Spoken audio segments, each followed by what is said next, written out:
সোজা মিথ্যাদি করবেন না।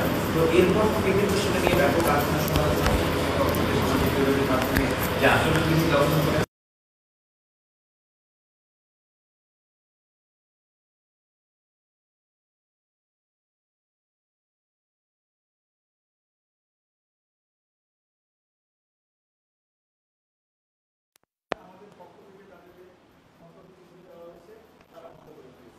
এর বাইরে সেরকম কোনো কেউ কিছু করে নাই, ফার্দার কেউ কিছু করে নাই। আমরা তো সতর্ক করতে প্রথম দিনে তো তাকে আপনি বিচারও হাতে আনতে পারবেন না। সে হয়তো না বুঝে কতটুকু হয়তো এরিয়া সেটা হয়তো সে বুঝে নাই।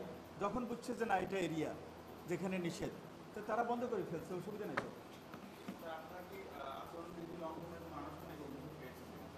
না, আমরা আচরণবিধি লঙ্ঘনের অভিযোগ আমরা সেরকম লিখিত এখন পাইনি।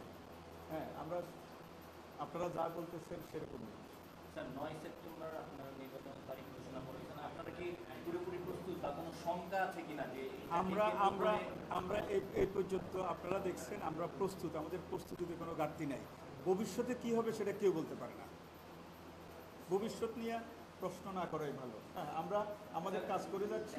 ভবিষ্যৎ আমি সংগঠনের পক্ষ থেকে যারা প্যানেল ইতিমধ্যে ঘোষণা করেছে তারা যেটি অভিযোগ করছে যে আপনারা একটি বিশেষ ছাত্র সংগঠনকে সুবিধা দিচ্ছেন না, সেই ব্যাপারে আপনারা দেখছেন ডাকসুতে, আমি আবারও বলছি, আমি গত কয়েকদিন যাবৎ বলছি, ডাকসুতে কোনো সংগঠনের ইলেকশন না, এটা হচ্ছে গঠনতন্ত্র অনুযায়ী ঢাকা বিশ্ববিদ্যালয়ের বৈধ ছাত্রছাত্রীদের অনুষ্ঠান। আমাদের কাছে যখন তারা আসে, তারা ঢাকা বিশ্ববিদ্যালয়ের ছাত্রছাত্রী, তারা কোনো দলীয় পরিচয় কোনো মার্কা নিয়ে এখানে আসে না। ইভেন ব্যালট পেপার যখন তৈরি হবে সেখানে কোনো দলীয় পরিচয় নাই, কোনো মার্কা নাই, শুধু তারা তাদের নাম, তাদের আইডি, তাদের পার্টিকুলার্স থাকবে। সো এখানে আমরা কোন দল বাইরে কী করলো না করলো সেটা তাদের দলীয় গ্রুপের ইস্যু, এবং এটা বাইরে থাকবে, থাকাটাই স্বাভাবিক। কিন্তু ডাকসুতে যখন তারা আসতেছে, তারা এক একজন বৈধ ছাত্রছাত্রী, তারা ইলেকশন করবে।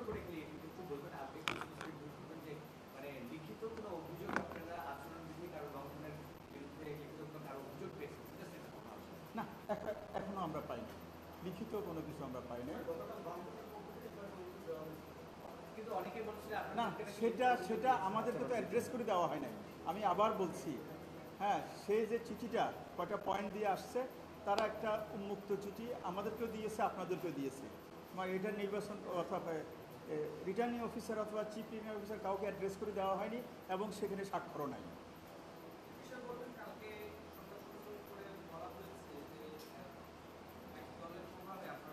না, আপনারা দেখছেন, আমি আবার বলছি, আমাদের এখানে দলীয় কোনো প্রভাব নাই। আমরা এখানে যারা আসছি, আমরা বিশ্ববিদ্যালয়ের শিক্ষক, আমাদের ছাত্রছাত্রীদের ইলেকশন, সেখানে দলীয় কোনো এখানে কোনো ইস্যু এখানে নেই।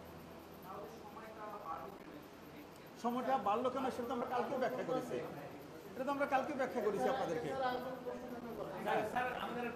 Thank you. আপনাদেরকে অসংখ্য ধন্যবাদ। আমাদেরকে একটু কাজ করার সুযোগ দেন, আপনাদের সাথে সন্ধ্যায় কথা হবে।